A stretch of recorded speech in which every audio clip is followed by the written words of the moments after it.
Hi, I'm Stuart. Welcome to my YouTube channel, or welcome back. Thanks for viewing my video. In this video, I do the What If I Could Never Acquire Another Book tag. I was tagged in a video by Pat at Book Chat with Pat 8668 per Pat. This is a brand new tag created by Mike at Bibliophile Reads. There are 7 prompts to this tag. The first prompt is, if you could never acquire another book again, how long do you think your current library would last you? I think between my physical books and my ebooks, I probably have maybe 700 books based upon reading around 50 books a year. That would take 14 years if my math is correct. So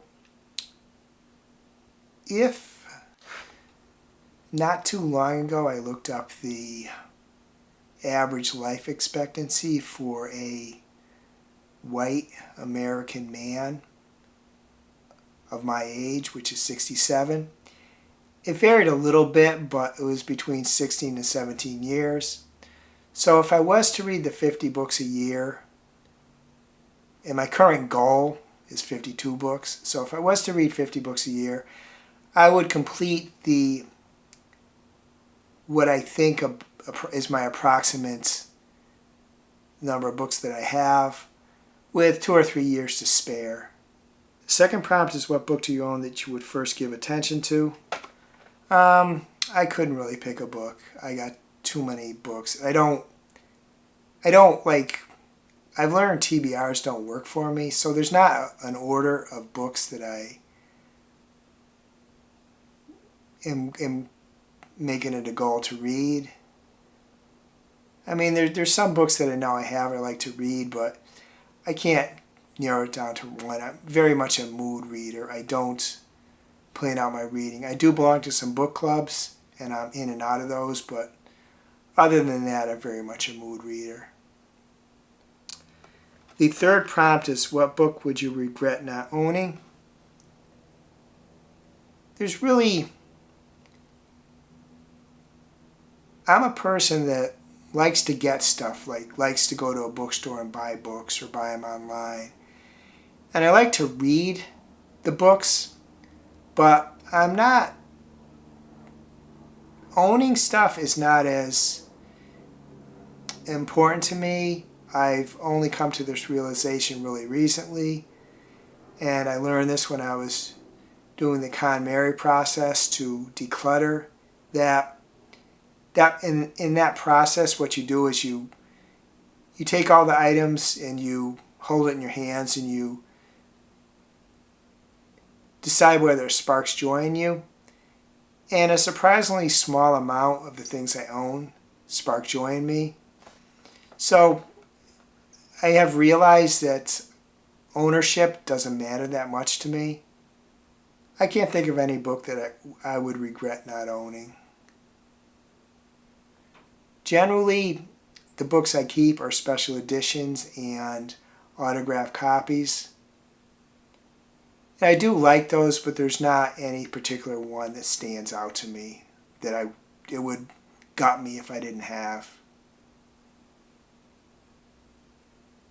The fourth prompt is, would you miss discovering new books, or would you enjoy rediscovering what you already have? I would miss discovering new books. I'm not a very big rereader. I don't reread that much. The reason for that is there's zillions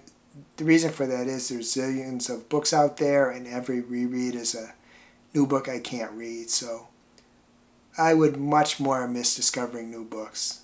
The fifth prompt is, how would you feel about people talking about amazing new books you couldn't get? I wouldn't feel very good about that. I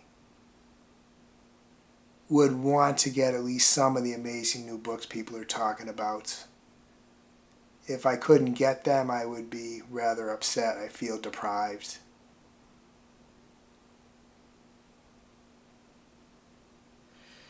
The sixth prompt is, would bookstores still be enjoyable if you couldn't buy anything?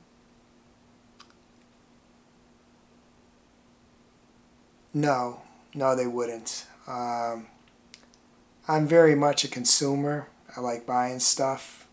I can't remember a time I didn't like buying stuff. That's why I have so much stuff and why I have to do the KonMari process that I mentioned earlier. I have a lot of stuff. To go into a bookstore and not, with the idea that I wouldn't be able to buy anything, I would feel really bad about that. I wouldn't do it. It wouldn't give me anything. It's one thing if I go into a bookstore a lot and sometimes I don't buy stuff. But if I go into a bookstore knowing I can't buy anything, I'm not really going to get anything out of it. The seventh prompt is tag others. First, I'm tagging anyone who's watching this video. And I'm also going to tag some people in the description to my video. If you'd like to do one or more of the prompts in a video of your own or in my comments, please do so. If you can't think of anything else you'd like to comment, please add an emoji of your choice. Hope you're having a wonderful reading week. I hope you're having a wonderful week in general. If you enjoyed this video, please give it a like, please subscribe, please hit the bell to notify when I upload future videos.